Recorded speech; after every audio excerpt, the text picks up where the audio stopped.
వెంబు ఒక్క పోలిక నుండు అని మనకు పద్యం ఉంది. అయితే ఇప్పుడు దీన్ని మార్చుకోవాలి. ఉప్పులోనే రకరకాలొచ్చి ప్రాణాలు తీస్తున్నాయి. ఈ ఉప్పు వల్ల పక్షవాతం నుంచి పిచ్చి వరకు వస్తున్న ప్రభుత్వం పట్టించుకోదు ఈ దేశంలో. ఇప్పుడు మీకో షాకింగ్ న్యూస్. మనం నిత్యం తినే ఫాస్ట్ ఫుడ్ లో టేస్టింగ్ సాల్ట్ అనేది వాడతారు. ఈ టేస్టింగ్ సాల్ట్ అనేది భారతదేశంలో చైనా నుంచి దిగుమతి అవుతోంది ఫర్టిలైజర్స్ పేరు మీదే. ఇది తినే ఆహార విషయ సూచికలో లేదు. ఇది చైనా ఒక ప్రత్యేక పథకం కింద భారతదేశంలో యువతని బీపీకి, షుగర్లకి, రోగిష్ట్లను చేయడానికి ఒక ప్రయోగంగా భావించబడుతోంది. ఈ టేస్టింగ్ సాల్ట్ అనేది ఈ రోజుల్లో ప్రతి ఫంక్షన్ లో వంట వాళ్లు కూడా రాస్తూ ఉంటారు. కానీ చైనాలో దీన్ని వాడితే ఉరిశిక్ష విధించే విధానం కూడా ఉంది. భారతదేశంలో మాత్రం దీన్ని ఇంకా వెలుగులోకి తీసుకురాలేదు.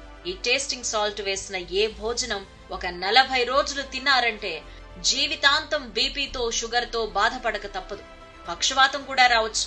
ఈ విషయాన్ని మాధ్యమాల్లో చర్చించి దీన్ని వ్యతిరేకించి ఒక మహా ఉద్యమంగా తీసుకొస్తే గాని ఈ భారతదేశంలో రోగిష్ఠులు తగ్గరని కొన్ని సామాజిక సంస్థలు ఢిల్లీలో చర్చించాయి, హెచ్చరించాయి, ఉద్యమించాయి. అయినా సరే చస్తే చావమని మన ప్రభుత్వం నిమ్మకు నీరెత్తినట్టుంది.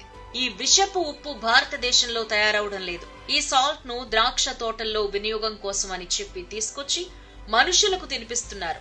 ఈ టేస్టింగ్ సాల్ట్ వల్ల మన నాలుక రుచిని కోల్పోతుంది.